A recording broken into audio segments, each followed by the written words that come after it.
Welcome back, everyone, to the Italian Film Buff podcast. Today, I'm here with the Halloween special, a Spooktacular special with my perfect double bill.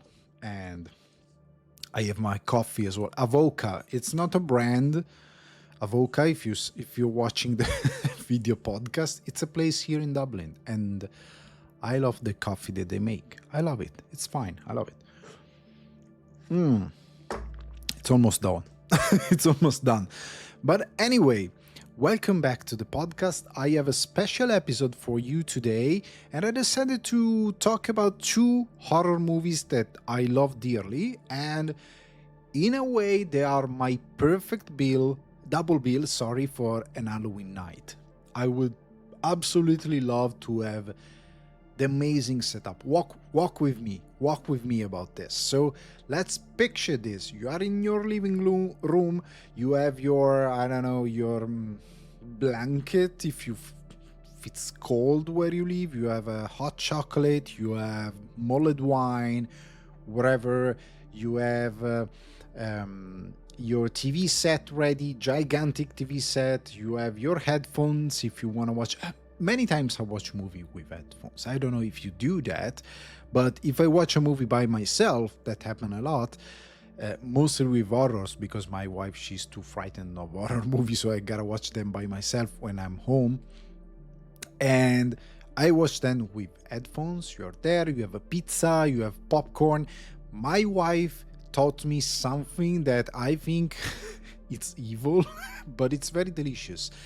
My wife taught me when she goes to the movies to buy a bag of popcorn and a bag of M&Ms, and then the one with the nuts inside, and then she poured the whole bag of M&Ms inside the popcorn and she mixed them, and then you have this thing about the popcorn and the M&Ms that they are sweets. It's amazing. It works amazingly well. Of course, you don't have to have butter on your popcorn. That works best if you just have basic popcorn. But anyway, amazing. You have your setup, whatever it is, and you go like, okay, I want to have an amazing Halloween night with two kind of horror, two movies that are different, are not the same kind of horror, and because I want to go through the spectrum of how horrific can be my perfect Halloween night in cinema. And so I picked two movies that are different in a way, but they have both something in common, because they are both revolutionary in a way. They are both completely outside of the box of what horror movie are generally and what horror movie were in that moment. And as well are two movies from the 90s, although both of them, they looked like they were shot, I don't know, yesterday. I mean, speaking of cinematography, writing, even if they're set in the 90s, both of them, they could be shot literally yesterday. When this was released, yesterday.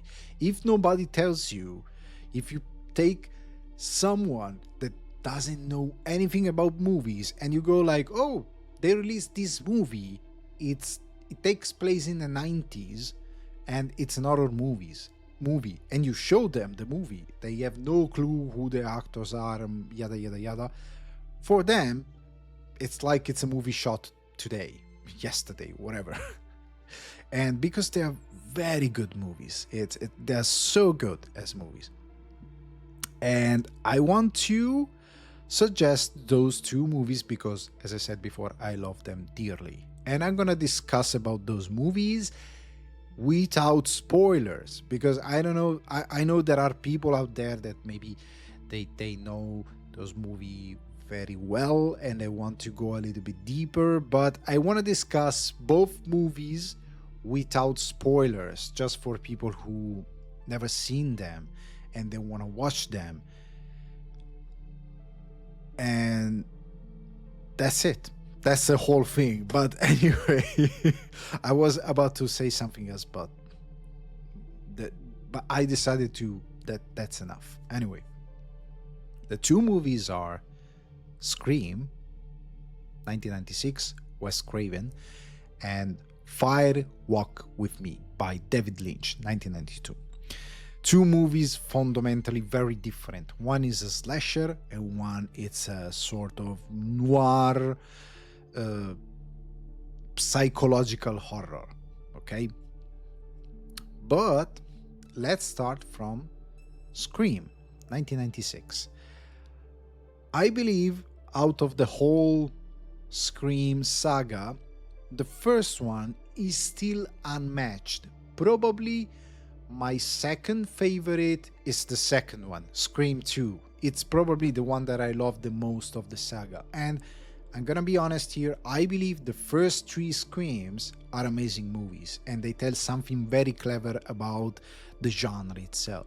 But let's not get too much ahead of ourselves.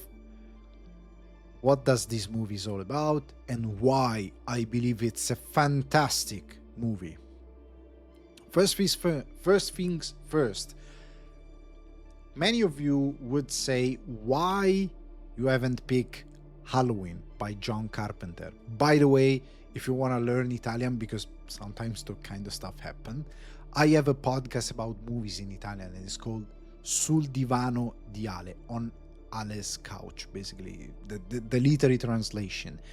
And the Halloween special on my Italian podcast is about John Carpenter because it's, to me and to many people, a master of horror. He's a master. And in fact, with Halloween, he created the slasher. And I was lucky enough a couple of years back here in Dublin at the Lighthouse, that it's a fantastic movie theater, to have the chance to watch Halloween on the big screen, because I'm from 1987, so I was a child when I mean, no. The movie is from the 70s, so I wasn't even born. I wasn't even a project in my parents' mind. So anyway, I was too young, and I find out about Halloween way after I watched Scream for the first time. But anyway, once I watched it, I fell in love with Halloween. John Carpenter is one of my favorite director of all the time, and Halloween, even if it came basically after Black Christmas and other project that basically kind of set the idea of the slasher, but Halloween it's the actual movie that create the slasher as a genre, with all the rules that comes with the slasher.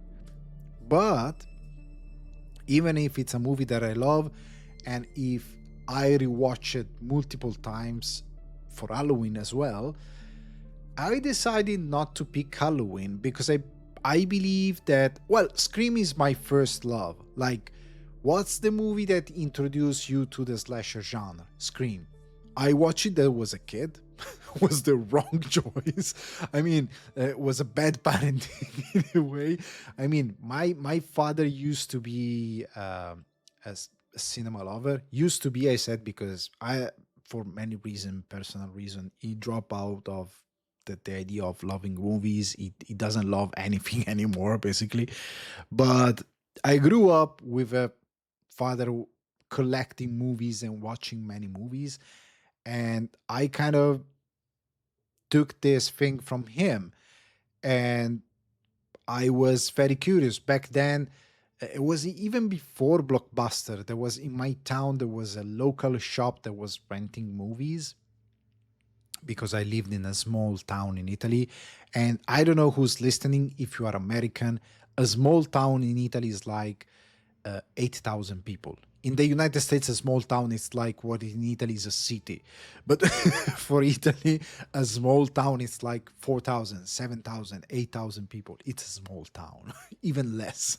I mean, my town, you can go from an edge of the town to the other edge in via bicycle in like 20 minutes, and not rushing, just going very slowly, calming, whistling, using your bike. 20 minutes you can go from one end to another easily, hands down. That's how small it is.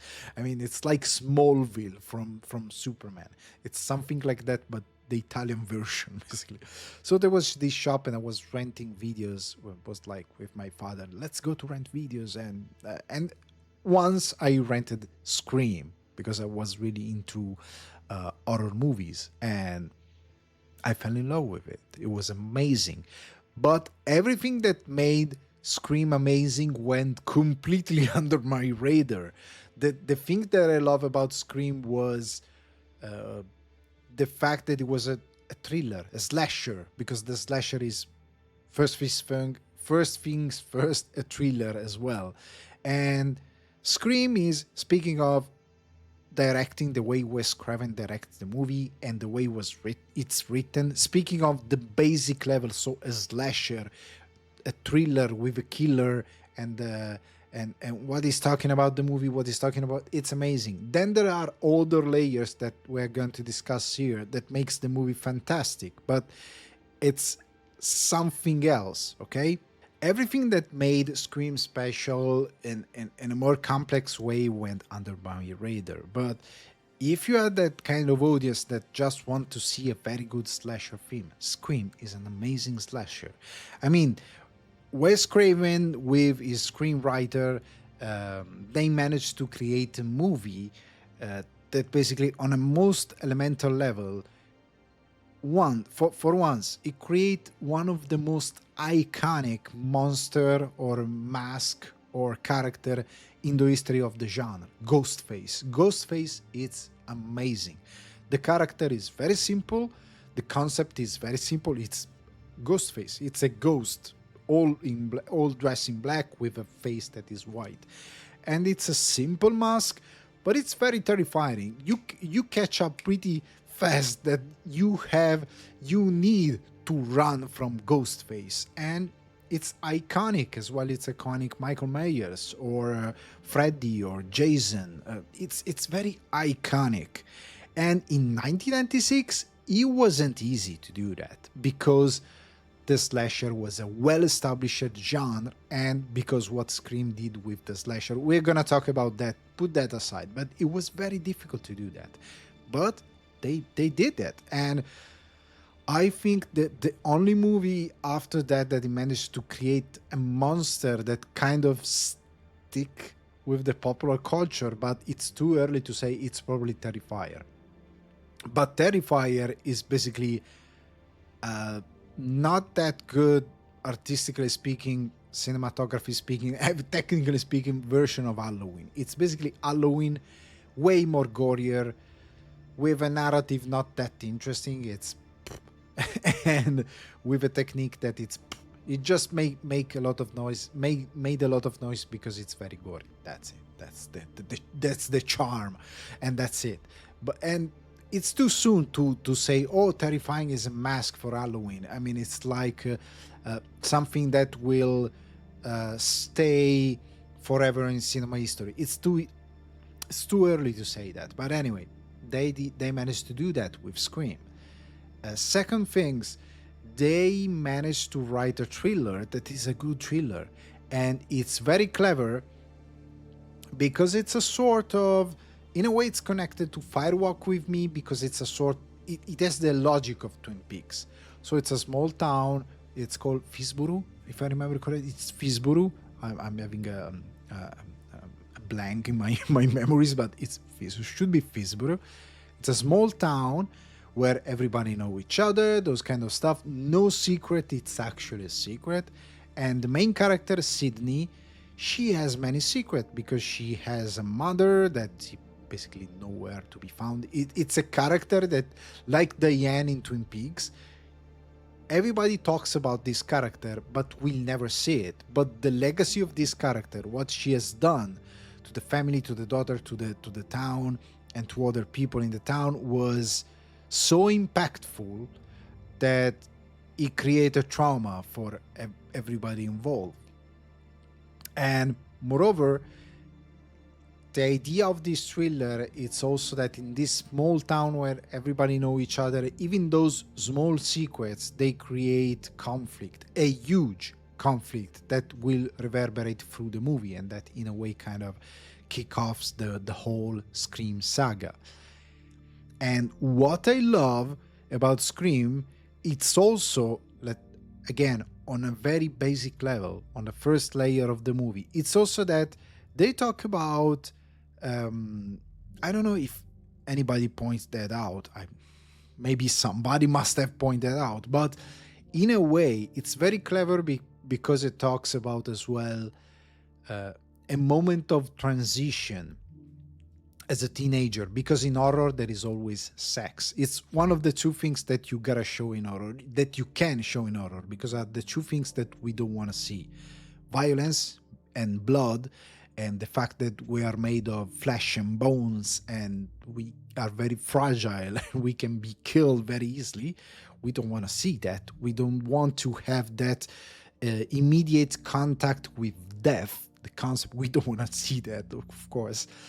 The other things that we don't want to see, it's sex. It's everywhere. Even now, sex is everywhere, but we don't want to see it in an explicit way. We want to keep it in kind of in the dark, in the private room. It's something that's still out there like this.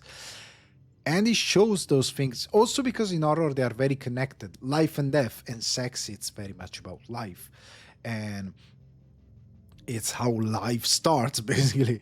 But anyway, the two things are very connected because even blood and sex, even if you think about vampires, okay, the idea of sucking blood but also biting, it's very sexual. So sex, it's always part of horror movie, and even in the slasher it's part of the ruse. We are going to discuss about the ruse, the thing, but it's the second layer. But even in Halloween, the first scene in Halloween is someone having sex.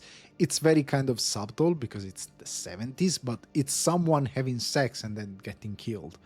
But anyway, in Scream, this idea of sex for a teenager girl, so Sydney, she's a teenager girl, she has a big trauma. Sex in the 90s, it's way more like a big deal, like you need to have sex, otherwise you're not cool, so, stuff like that. But for her, it's a big deal. In also because of the trauma that her mother left her deal with, and the legacy her mother left to her as a woman in the society of the 90s, she's very careful about sex. And the idea of letting herself go and have sex and whatever is connected to it, everything that is connected, but I can't say anything more specific. It's very bold for the time. I mean, it's very mature. It's also because it's a good exploration on the subject. So I believe Scream, as a general movie, as a thriller, as with its theme, is very well built. And that works very well. As well, it works the fact that is as one of the most amazing opening scene in horror history, but in cinema history. Because one thing that we are forgetting, both in TV show and in cinema, it's you gotta have an opening scene. There is an amazing quote about Steven Spielberg, and that goes around. Its main characters shouldn't walk in, they should stumble in, they should I don't know, run, they should come into the scene like a storm. And I believe this apply to opening scene of movies. You gotta give to the audience little information, but enough to let them understand what's the movie and what you need to fear in case of an horror, or what the whole thing is about, and you gotta hook them. Then you can start to give a little bit more context and depth about the character, and that's gonna be the movie, how it develops. But the opening scene, when you talk about very pop kind of a story, they have to be strong. And Halloween, for example, had a very strong opening scene. How Michael Myers was born and the idea that he's pure evil. It's very strong. So here in Scream, we have one of the best opening scene that they try basically to remake, and they kind of succeed in the legacy sequel with Jenna Ortega, yada yada. It's a good opening scene, but the original one, it's a masterpiece because it has a level of tension that it's insane. Plus, there is Drew Barrymore in the opening scene. She was the kind of a darling of the United States, the, the, the, the, the American darling of the American cinema. And she's in the opening scene. And the opening scene is frightening because she's home, she's making popcorn, she's about to watch a movie, she's waiting for her boyfriend. She's the blonde girl from the school, he's the boy in the football team. The cliche is there. As any horror movie, you have kind of expectation that probably they even going to have sex at some point. There is this suggestion, it's in the air, it's up in the air, it's not specific in the scene, it's not part of the thing, but the setup is the kind of setup. She has a cozy jumper, she's preparing popcorn, and at some point the phone starts to ring, and she answers, and there is this creepy iconic voice that, if I remember correctly, the voice of Ghostface over the phone, it's not actually made with kind of a kind of a electronically with something to change the voice or to mask the voice of the caller. It's a guy. It's a guy. There is a guy that is the ghost, the voice of Ghostface. If I remember correctly, I read this a couple of years ago, so I hope I'm correct. In case, correct me in the comments. But it's a guy doing the voiceover for Ghostface. Then in the movie they said that he changed his voice with a device, but actually it's a guy talking for him. But anyway, and he has this creepy, deep voice that seems friendly and charming at the beginning, even if there is an element of tension growing in how the scene is framed. And then he starts to say something, what's your favorite horror movie?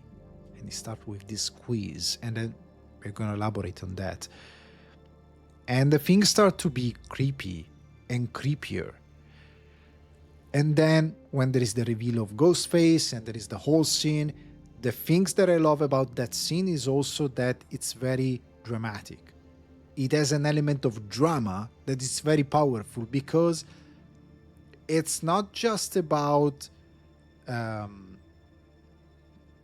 violence, that it's very gory. The violence in Scream, it's insane. I mean, it's not like that you see, I don't know, something too exaggerated, too over the top, but the violence is very graphic. Death is very powerful. And the stabbing, it's very chilling, okay? Without going too much over the top with the violence, but it's chilling. It's also another element that I love about the movie. And the thing is that it's not just about the violence, but the opening scene gives you a sense of kind of desperation and how sad and desperate it's that opening scene. And it's very different from Halloween, that I think it was the blueprint for the whole thing. As you should, if you want to do a very good slasher. But in Halloween, there is an element of theatricality in a way when they reveal Michael in the opening scene. That the parents they are standing there motionless. They are not moving. It's like a diorama, a piece, and the camera goes back, pulls back, goes up, and because they're setting up the idea of Michael Myers, that is something that it's pure evil. It's not actual. It's like a memory, that sort of beginning. But for Scream, it's not a memory. Something more tangible and more dramatic and more horrifying, and it gives you right away, pulls you right into the movie. And then we reveal the main character and we start to build. And what I love about Scream is the second layer, that, as I said before, is something that didn't hit me the first time I watched it. Also because I was like, I don't know, 12, 13. I was very young. Don't judge me. I was very young. I think I was in middle school. I was even in high school. I was very, very, very young. I don't remember how old I was, but I was very young. And I get, as I said, the thriller part, the horror part, and became immediately one of my favorite movie of all the time, even if it was super scary watching it. And just side note, footnote, let's say, it wasn't my first horror experience. When I was even younger, I tried to watch Alien on TV because there was Alien on TV, and I was hiding behind the frame of the door, and I was like 10, something like that. My father was laughing. That's not good parenting, but anyway, I was my father was like, It's too scary for you, don't watch it." I was like, no, no, no, no, I can't do it. And I was like watching with just one eye and hiding behind the frame of the door, and I kind of watched the whole thing like this, as far as I could, not the whole thing, but as far as I could. I watched it, and then I was like, no, it's too much. That was my first experience with a horror film. Then I developed a different taste, and I love horror film. But anyway, the second layer about Scream, I start to understand it when I start to study cinema. When I found out about Halloween, when I start to understand the idea of slasher, and when I start to say, oh, I like movies, how they work, how do they work? I mean, talking in writing, thematically, and those kind of stuff. When I start to say, okay, slasher movie works like this because of Halloween by John Carpenter and stuff, yada, yada, yada. But then I went back to watch Scream, that is one of my favorite movie of all the time to watch for Halloween. I went like, oh, geez. Now I get it. I used to not get it properly. I mean, not the whole thing. Now I get the whole thing. And it was funny because the movie was born from a very clever idea. So it's a movie that makes meta cinema in a way. It's a meta cinema discussion about horror film, but mostly slasher. Why? Because basically in that point in the 90s, the slasher genre that was, let's say, born with Halloween in the 70s was a sensation. What I mean was that a new genre is born with a new set of rules, because that was John Carpenter was part of the new Hollywood, so new set of director that decided to change how cinema was made, and they set a new ground of rules. They built new genre, they built a new way to making movies. And Halloween was reframing the horror scene with a new idea of slasher that has rules, in a way. Rules that, of course, means a set of things that identify how the slasher is made. So the killer, how the killer works, how the character works, how the three-act structure works, those kind of stuff. But it was also a genre that was very cheap to make, and it was making a lot of money. And in Hollywood, every time there is something cheap that makes a lot of money, they are gonna invest like motherfuckers. This is the technical definition. It happened the same with the romantic comedy. If you think about the early 2000s, it was full of romantic comedy. They used to make a shitload of romantic comedy. And with horror happened the same thing that happened later on with the romantic comedy. An oversaturation of the market. Basically, everyone started to make horror movies, mostly slashers, and the quality started to degrade. The director were not so interesting. Even Carpenter itself, he produced the second and the third, but he wasn't involved as a director. He made just the first one. He went on in experimenting with the genre, and he's a master of horror because he made some of the best movies ever made. But he was basically going away from the slasher genre. Sorry about that.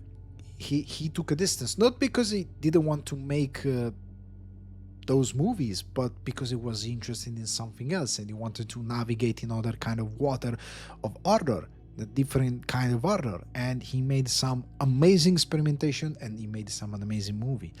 But Hollywood, as a presence of horror, they start to mass produce those kind of film. The quality goes down, the writing goes down, the cliche. Oh my god, the cliche. There are a set of rules, but son, you gotta put an effort in following in following those rules. You gotta at least uh, use some creativity, and most of those movies they were using none.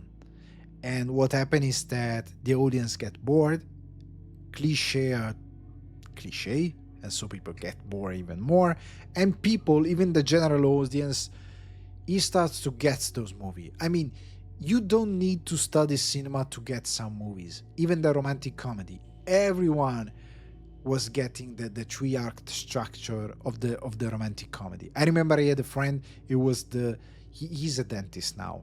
He's the least artistic person that you can find on the planet. He's aseptic. He doesn't get any form of art. He doesn't get it. It's almost like an alien.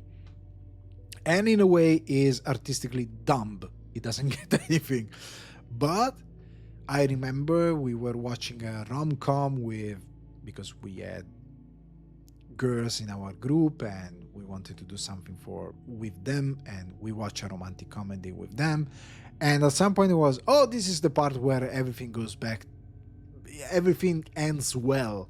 So even the audience member that is the least accustomed to the cinematic language of the visual storytelling, when that kind of audience start to get the movie, you are in trouble. Because it means that you made too many of those and they are all the same and the quality is going down. Even directing, writing, everything is going down the drain. And in the 90s, at that point in the 90s, it was like that. Horror was a joke. And we can have a broader discussion of how even nowadays there was a second wave of horror going down the drain. And then a new class of director surfaced, like Eggers, Jordan Peele, another director, and then they created this thing about elevated cinema that to me doesn't make any sense. But anyway, because they gave horror, they brought back horror to cinema, talking about writing and directing it properly. But it's not elevated horror, it's just horror. Anyway, it's cinema. That's it. But what happened is that the slasher in general was a joke. Horror movies were a joke. And so Wes Craven, the screenwriter, sorry, I don't remember the name of the screenwriter. Let me check it because I feel bad. 1996, I feel bad in not mentioning the writer, Kevin Williamson. Okay, Kevin Williamson. They said, look, let's make a slasher that it's meta-cinematic and in a way makes fun of the slasher genre. But it's not a comedy, it's an actual slasher. And Scream works on this ground. So the second layer is that Scream start a meta-cinematic conversation with the audience, but without breaking the fourth wall. It's still a movie.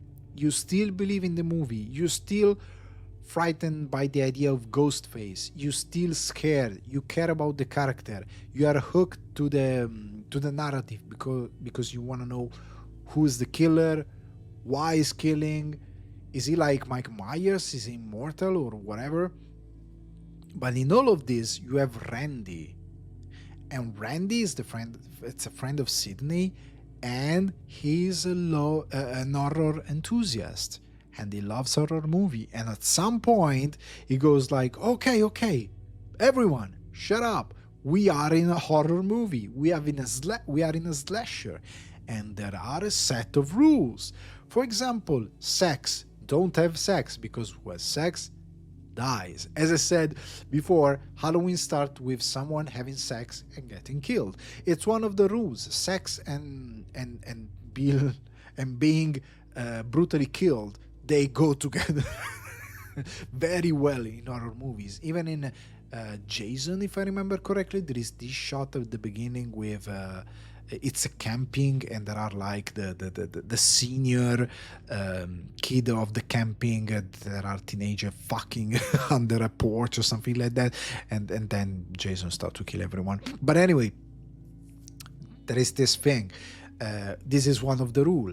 The other rule is that never say I'll be right back, and you go alone in a basement or something like that. And the clever thing is that in Scream, when when he's discussing those rules in front of a movie, I don't remember what movie they're watching together. Halloween, probably. I don't remember. But anyway, they're watching a movie together. He stopped the movie to discuss those rules, and with the cliche, of course, don't go there. They start to say, don't go there, don't do that. This is one of the rules. Don't say, I'll be right back, because most likely you're gonna get killed. That's what happens in the slasher movie. And in fact, there is a character saying, oh, we are out of beer. I'll be right back. And she jokes. And she go into the basement. And in the way it's framed, it's like, if I remember correctly, the camera is framing her from top down. No, from the down up. We see the stairs, everything is in the dark. She's a backlight, if I remember correctly, in the basement. And she's like, for a second, even the character says like, I don't want to go downstairs. And there is this element of tension because you go like, so what's happening at this point? Ghostface is really going to kill her? You're going to ask questions. And the clever thing is that the movie plays with the cliche that is telling you that are there. But still, there are some scenes that are going to surprise you and some scenes that are going to follow the cliche in a way. And one of the cliche is, of course, that the killer, it's almost immortal, almost supernatural. In some movies, the killer is actually supernatural, but in Scream, it's not a supernatural force. Although, like any mask man or hero, when Ghostface has the mask, the killer as a mask, Ghostface, is like he's one of probably the most beaten up serial killer in the history of slasher. He takes a beating every time. He takes a shitload of I don't know. He takes punches, kicks. He gets things thrown at him. I mean, Ghostface takes a beating every time, but still, he gets up. It looks like he's almost supernatural because in movies there is this thing, doesn't matter if it's a good guy or a bad guy, but the masked man, once he has the mask, once he's the symbol, it's like something like, how can I say this? Something elemental takes the character and gives them something that makes them like almost supernatural or stronger than they are supposed to. That happened even with for example, with Batman. Christian Bale without the suit is not that impressive. In fact, the audience itself goes like, oh, he's just a man. How can he do that? He's just Bruce Wayne. He's still Batman. It's just that when he wears the cape and the suit, he's so impressive and he's so strong.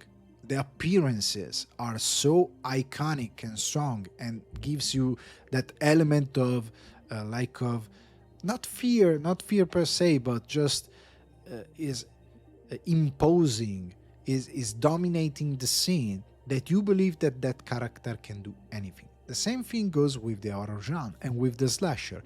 And Ghostface is such a powerful figure also because they build up on this idea. And Ghostface is very, very strong in the movie. And there is an element where you go like, he's everywhere. How is that supposed to work? And this is one of the rules. And these things, it makes the movie amazing.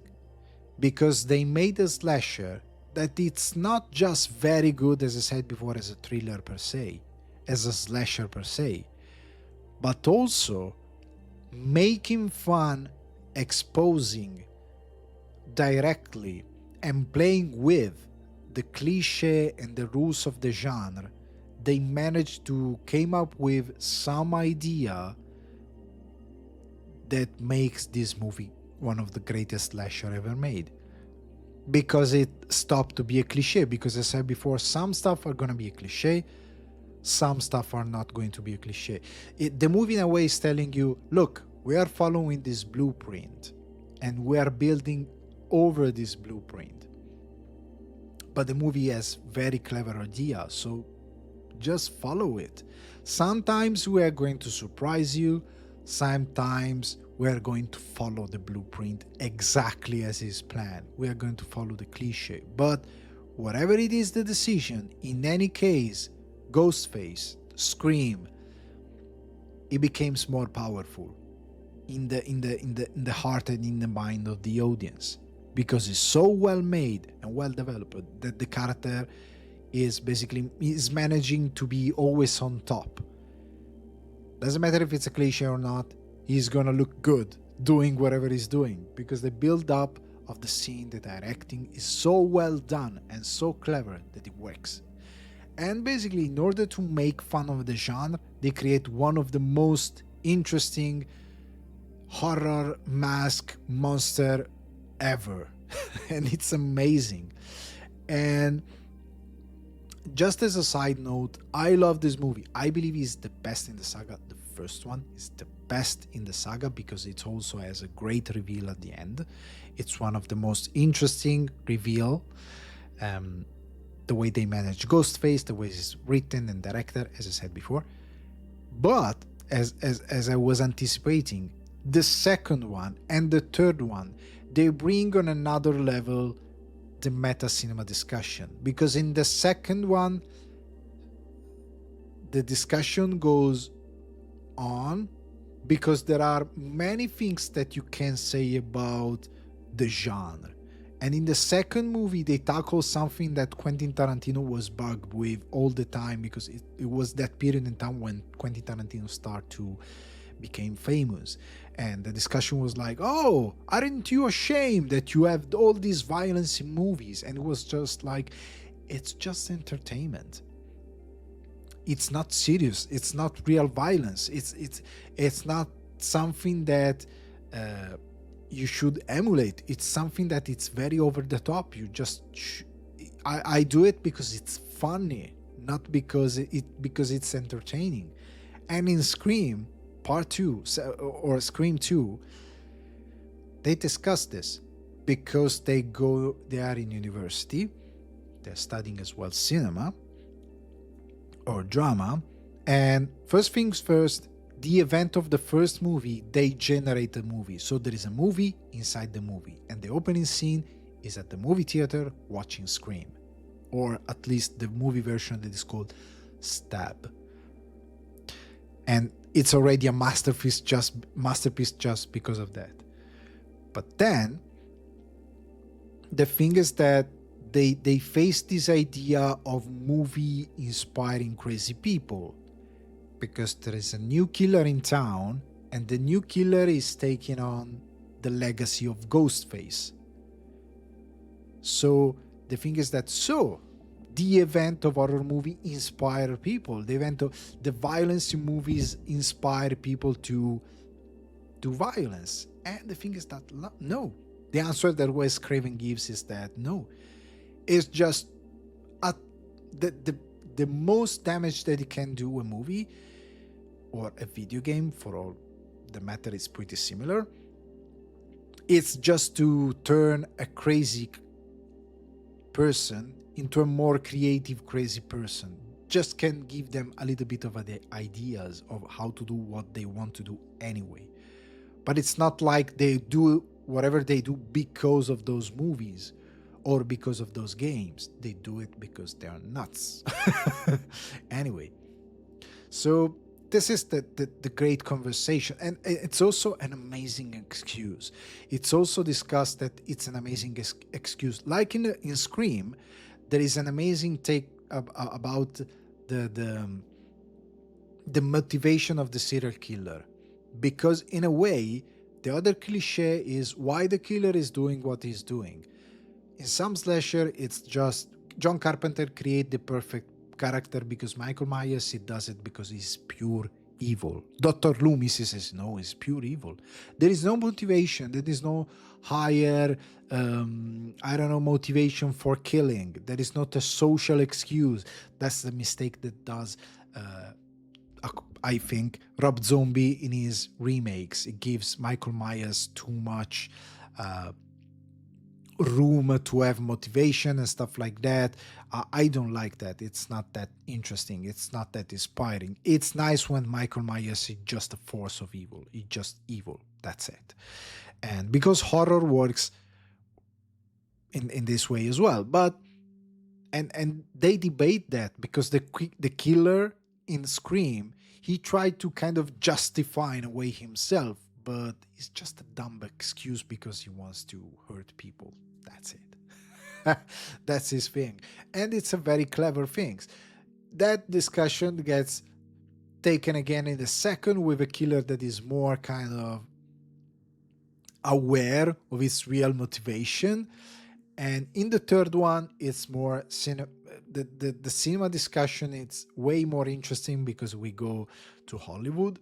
And what I love about the third movie is that if we think about Scream 3, we watch Scream 3 today, and we think about everything that happened in Hollywood, you go like, so everybody knew for a while. It's not like it was news. Hollywood works like this, and it used to work like this. That is an exaggeration, but the Scream 3, you go like, yep, that's how it worked. And you are like more aware. And it's funny that Scream 3 was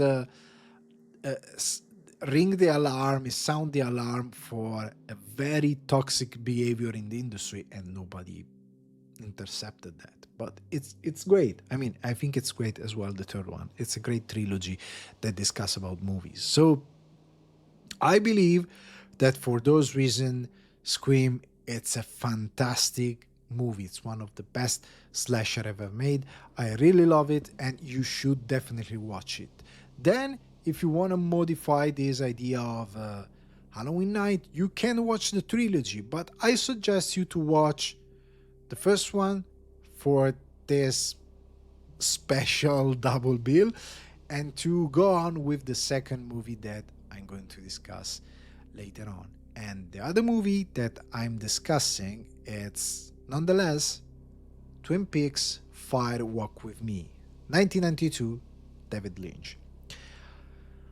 I'm going to say something that is going to be part of the lore of the movie the history of the movie before I start to talk about the movie and to justify why I think it's a great movie.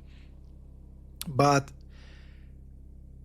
Fire Walk With Me, even if you haven't watched Twin Peaks, you can watch it. I think a big part of David Lynch was very clever with this movie, because even if it's part of the Twin Peaks lore, he made a prequel, and making a prequel lets the movie to stand on its own, because you don't need to watch Twin Peaks.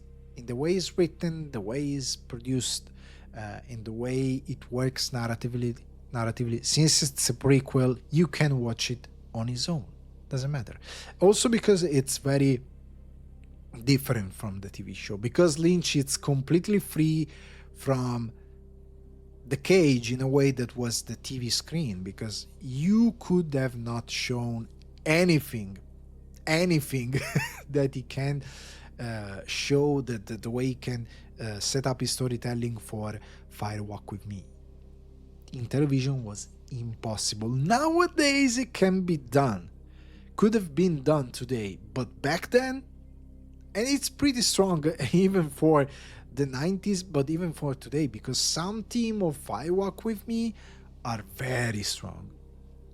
But why do I say it can stand on its own? Because back then, in the 91, they killed Twin Peaks. Thank you, Bob Iger, for killing one of the most incredible television experience ever, but that's fine. The history goes very well. David Lynch career went on amazingly, and we had Twin Peaks The Return, that is a masterpiece, so who cares? But anyway,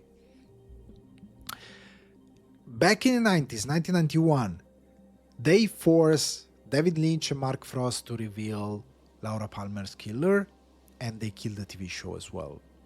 David Lynch comes back, he direct the final episode, he is very involved in the ending of the second season that has a couple of episodes that are very terrible. There is a part of Twin Peaks, the second season, that it's very bad, and Lynch wasn't involved. It was like, Jesus Christ, I can't do this.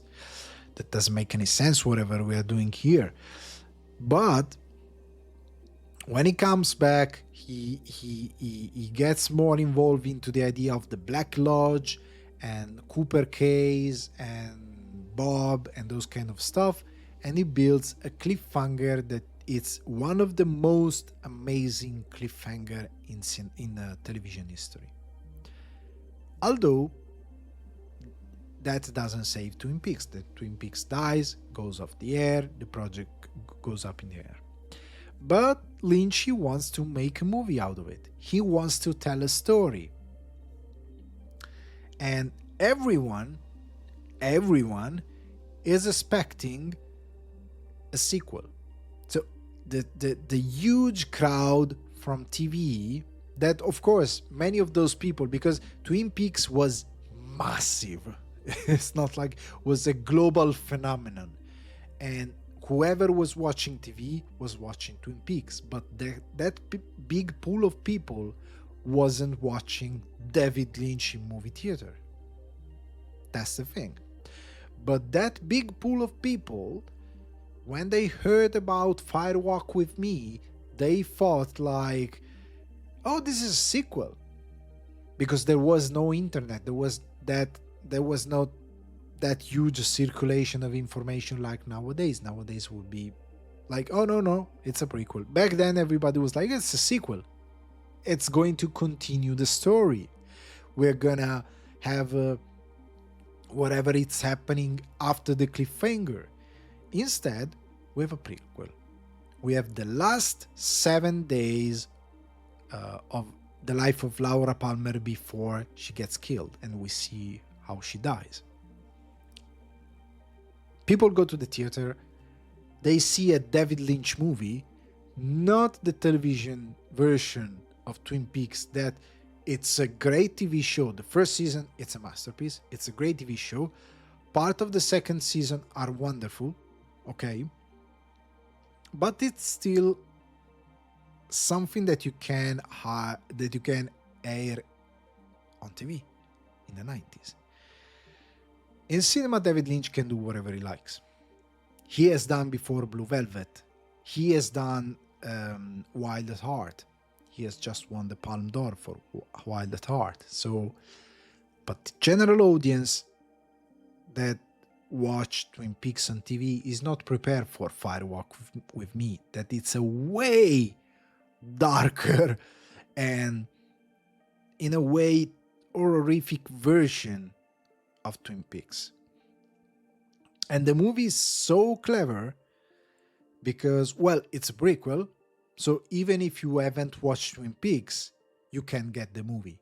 You won't get 100% of some little references, but you will get the movie and you can enjoy the movie. Of course, if you watch the TV show, if you know the TV show, it's way better.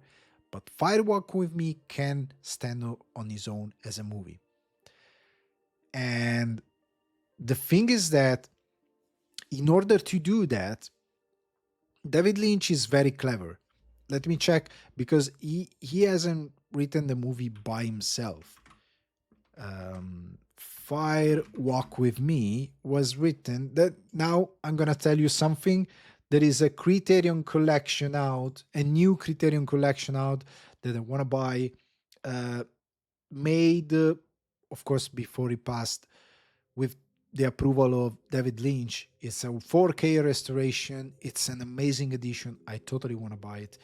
But basically, I was saying, was written with Robert Engels. Robert Engels wrote a couple of episodes of Twin Peaks with Mark Frost and David Lynch, but wrote as well, oh god, he wrote a couple of things with yes, with Lynch, not other movies, but he tried to work with something with him. Anyway, they write this movie that at the beginning there is a prologue in a movie, and we get the introduction of basically Gordon Cole, the idea of Project Blue Rose, this thing that the FBI is working with. So special cases. Sorry, I gotta reopen the information of Twin Peaks Firewalk with Me. Sorry about that.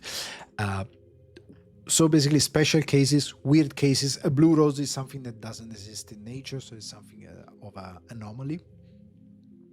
And the first part of the movie, it's a prologue where we go to Wind River with Chester Desmond and Sam Stanley. Those are two FBI agents, pretty much in the same way. They have basically the FBI agent that David Lynch is telling in his story are like kind of Boy Scout, like Dale Cooper, and they are played by, I'm gonna tell you right now, Chester Desmond is played by Chris Isaac, very good actor, and he's very good in the role. And instead, Sam Stanley is played by a very young Kiefer Sutherland, and he's very good in the role as well. But anyway, they go to Wind River, a town close to Twin Peaks, to investigate the murder of Teresa Banks. Or Teresa Banks, how you want to... Yeah, I'm Italian, I'm going to say Teresa. But Teresa Banks, whatever you want to pronounce it. So they go there to investigate this murder, that it's part of the lore of Twin Peaks. When they talk about the murder of Laura Palmer, they mention here and there the murder of Teresa Banks. But anyway, they go there to investigate this murder. And Wind River, it's basically a doppelganger of Twin Peaks.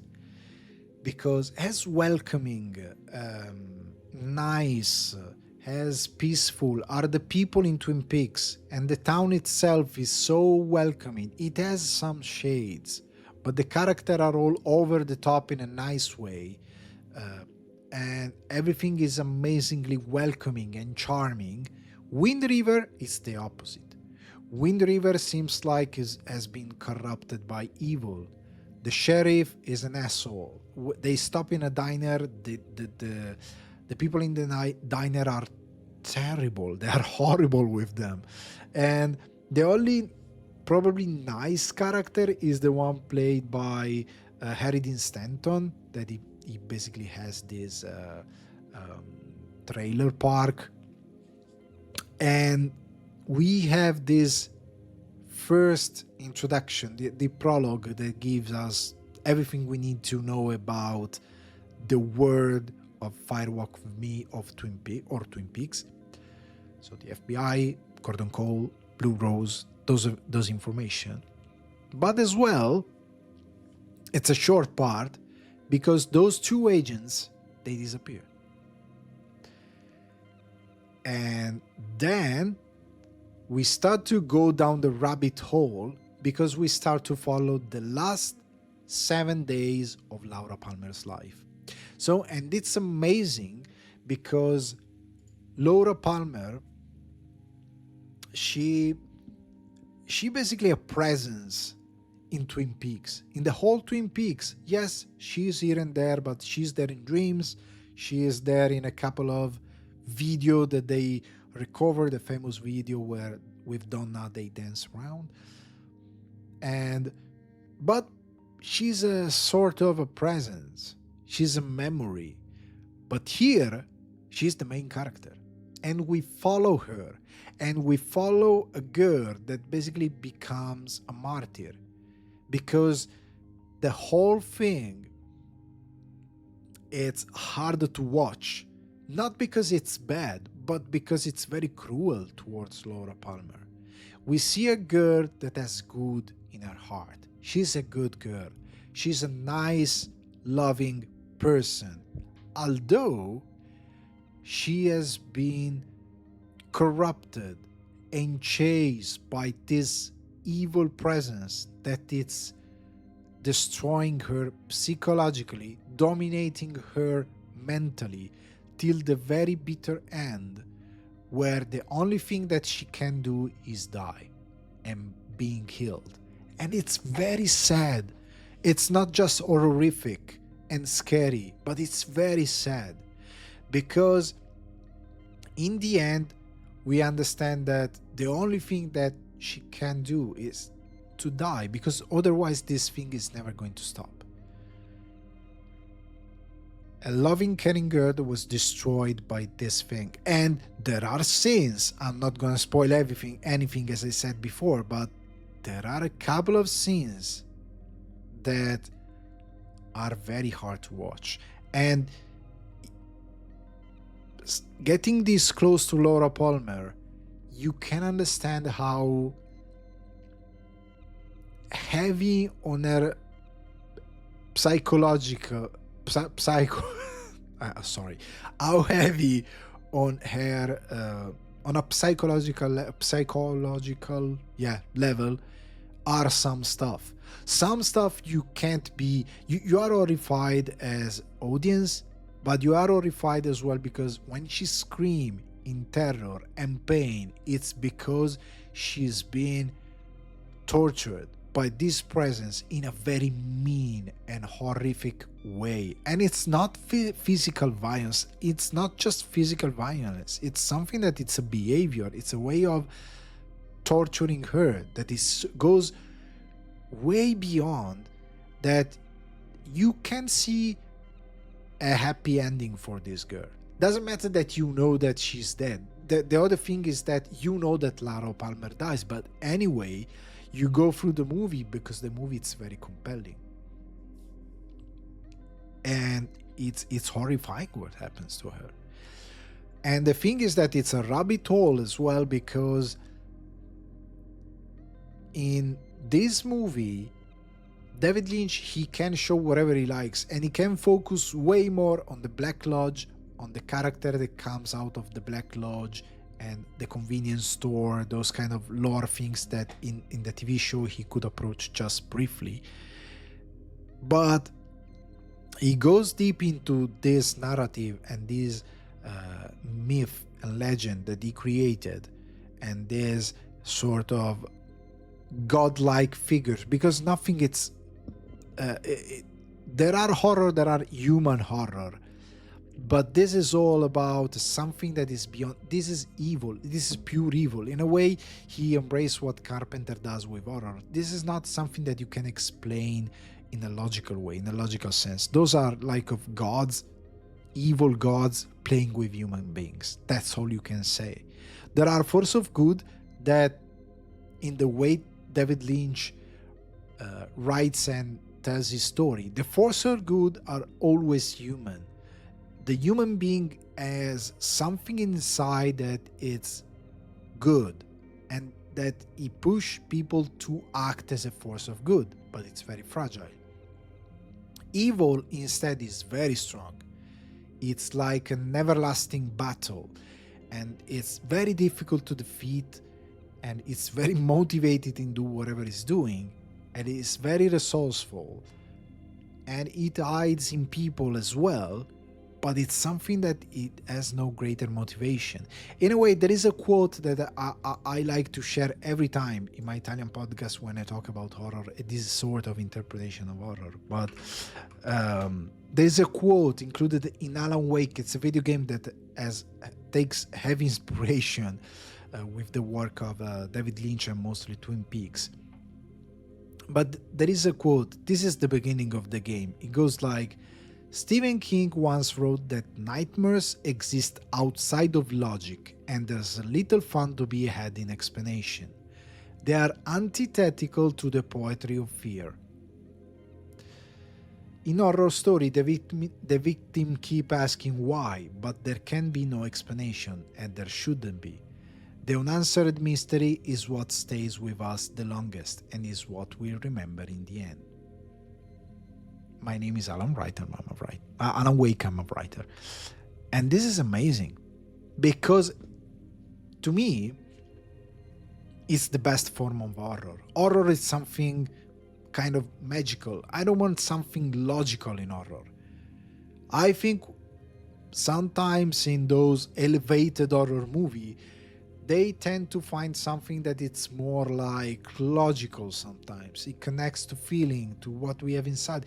But sometimes, I don't say always, but sometimes I want evil and horror just to be evil and horror. I want just to face a force of evil, that it's godlike, like in Twin Peaks, the Black Lodge, Bob, the Arm, those kind of character, the Woodsman, those kind of characters that live inside the convenience store. This idea, they're just like gods playing tricks on human beings. They don't have logical, economical explanation or society, those kind of. We live in a society, like the Joker by Jared Leto. No, when it's a force of evil, because it's evil, it's more interesting, it's more compelling, because mystery, it's what it's compelling. When something it's mysterious, is gonna stay with people in their minds. Doesn't matter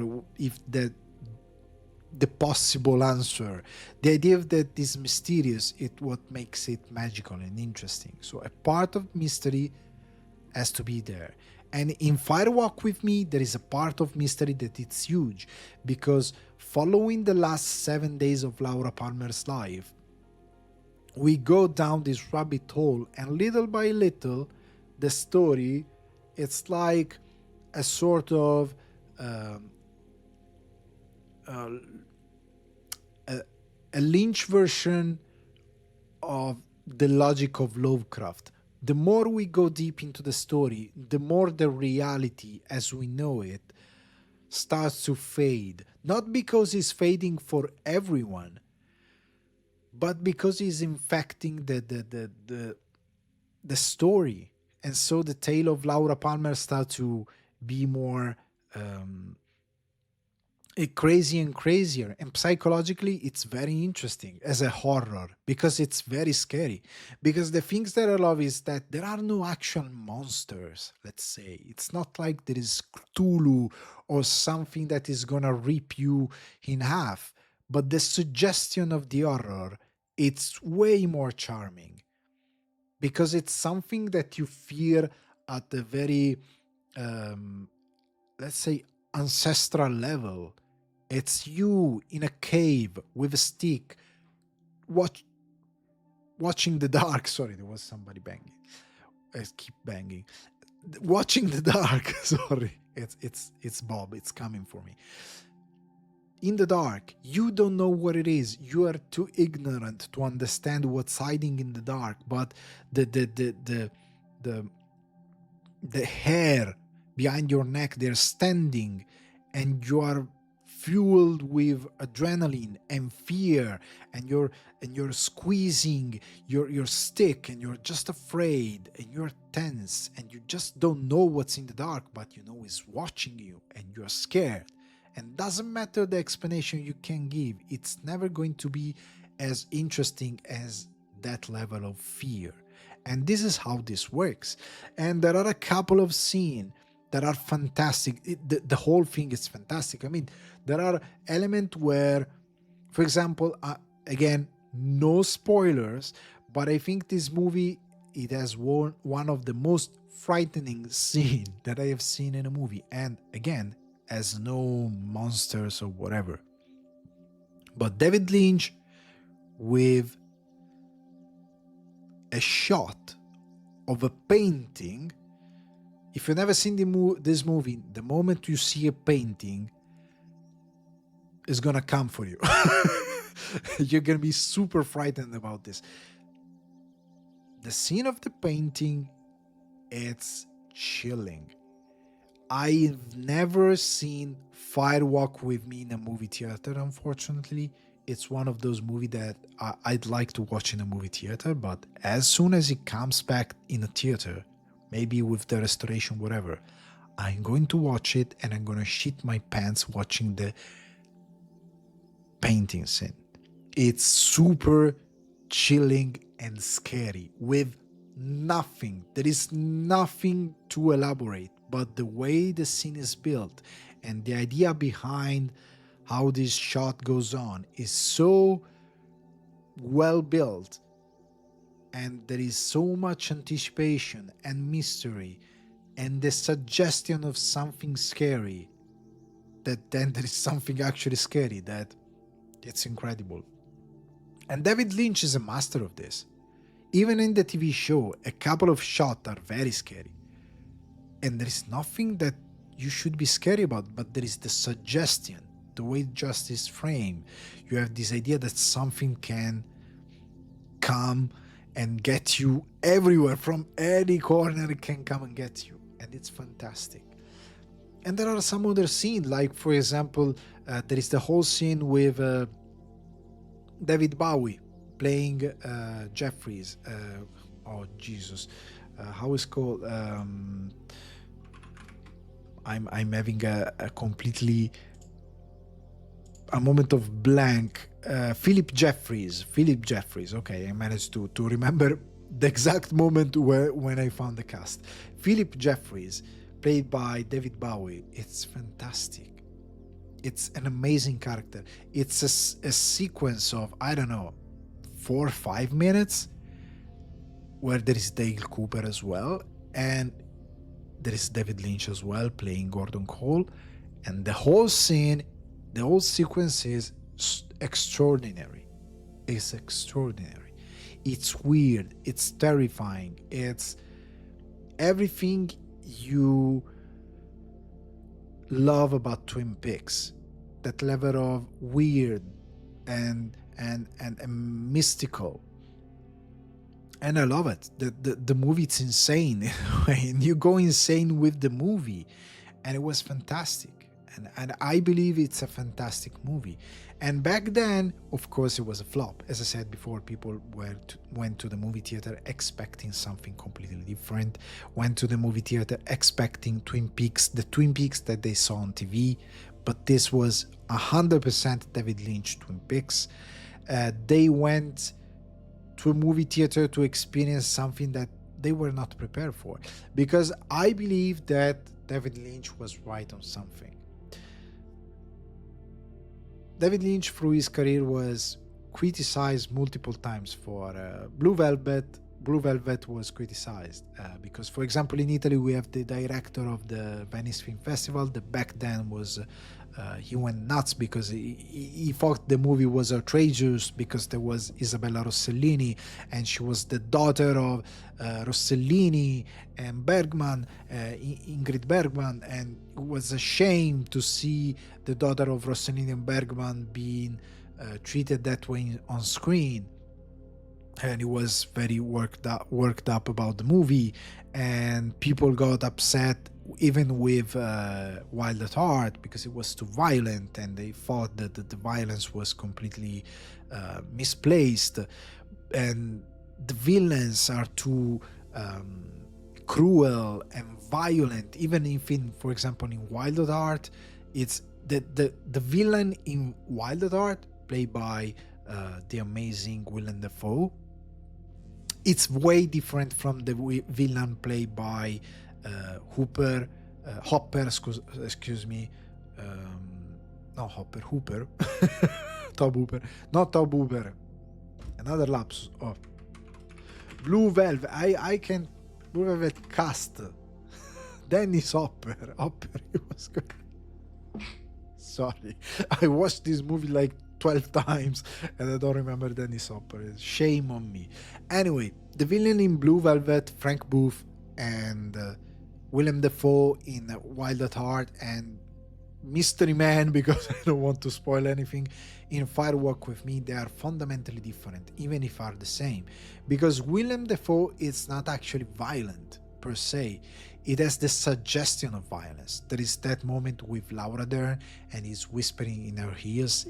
It's the suggestion of doing something violent, that it's creepy, and it's like a virus in your head and you can't shake it off. It's disgusting, but it's not actual violence. In Blue Velvet, Frank Booth is very physical. It's a different kind of violence. And in Fire Walk with Me, it's something psychological, physical. It's a torture on both sides, but it's mostly psychological kind of violence, and then also as well physical, but the physical violence is the culmination of an entire um, persecution of the main character. But as David Lynch says, people go to the movie theater, they watch a movie, they like what they watch because they feel safe in a movie theater in the dark. They feel okay, okay? And they're okay in watching those stuff. They have an element of curiosity. I believe uh, the recent wave of serial killer, everybody in love with serial killer, proved that we have this element of curiosity for those characters. But then now it's a little bit different for how the killers are framed. Because I mean, with Joker is almost in the movie, at least in the recent movie, is almost a good guy. I mean, oh poor soul. But you are not supposed to frame evil like that. Evil is evil. It exists, and it has no justification that can stand the fact that they are evil. Those characters are evil. But now, on general, when you watch something that is pure evil, then when you go outside, you go, oh no, I enjoyed the movie. I like the bad guy. No, you can't say that. In a way, you kind of reject the idea that you like the bad guy because it was so sick and he's doing something that is despicable. Of course, whatever the bad guy does in Firewalk with Me or Blue Velvet, it's horrible. Or Wild at Heart, it's horrible. Absolutely. But in order to follow the heroes of the story, the good part of the story, in order to understand how good prevail on evil, you have to face evil. You can't just put there something that it just stand there and pretends to be evil. You gotta face actual evil. I believe that David Lynch was right, and he said then when people leave the movie theater, they go like, "Oh no, this can't stand. It's an outrage." People go like that, but actually we like those characters. Not like per se like, oh god, my favorite character. No, but we have an interest in those characters. And also there is the thing that I said before about horror that goes hand in hand with those kind of stories. We need to escape reality, and it's funny to step into dark world because, for example, you take David Lynch. David Lynch was a great guy, beloved by many, guy that was practicing twice a day transcendental meditation. He was doing that in schools. He had foundation. He was a very chill guy, lovely person. But he was telling those stories. Doesn't mean that he's like that. It's just exploring something dark and very twisted. Okay? For the sake also of telling good. Okay? So I believe Firewalk with Me, it's fantastic. And I believe as well that the movie is a masterclass for every director out there, because David Lynch shot Firewalk with Me and he had so much footage that in 2014 they released Twin Peaks Missing Pieces. And Twin Peaks Missing Pieces is basically a whole new movie. It's not per se a movie, just a scene put together of everything that was cut from Firewalk with Me. But the scene itself, the footage, it's brilliant. It was cut because it was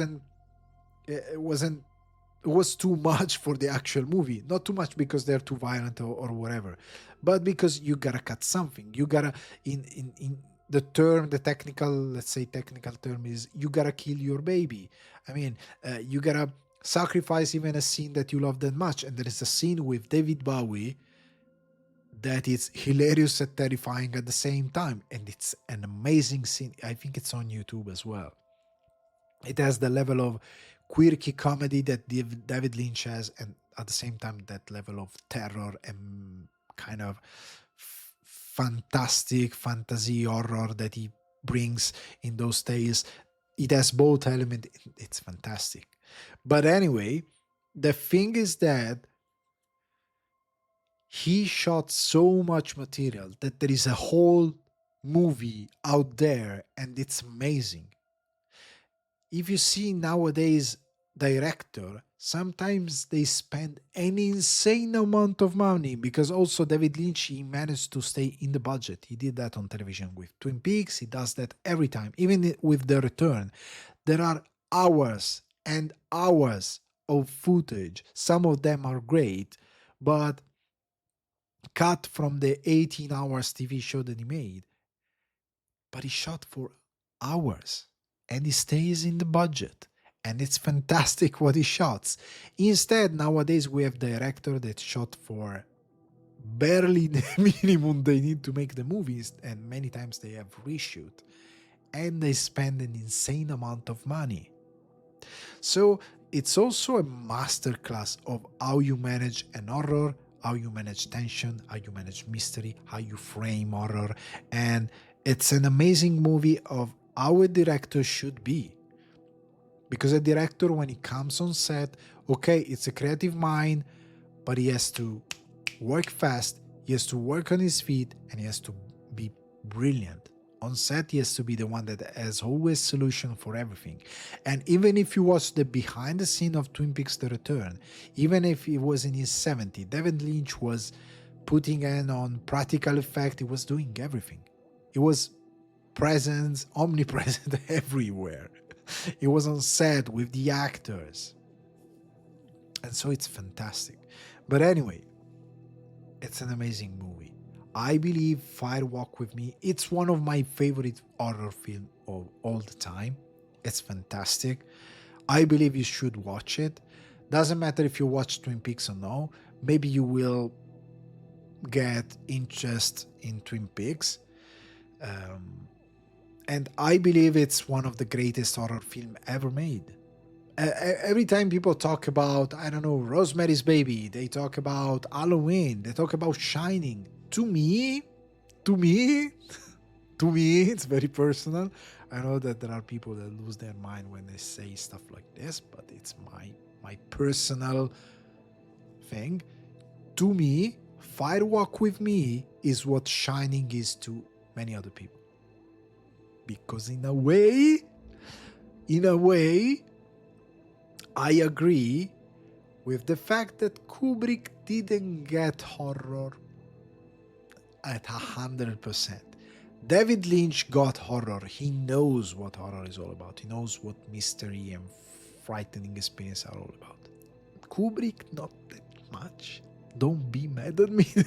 That is my personal thoughts on the matter. Shining is a great movie, but I believe my personal thoughts that Fire Walk With Me, I prefer Fire Walk With Me. That's my thing. That's my thing. For Halloween, I prefer watch, if I want to watch a great horror movie, I rather rewatch Fire Walk With Me than Shining. That's my thing, even if it's technically speaking amazing and Marvel. But that's my thing. And also, footnote before I go, now that I'm having people enraged, I want to continue to enrage them. I believe that David Lynch, in the end, was a superior director just because, as I said before, he wasn't an asshole on set. That is the most interesting thing.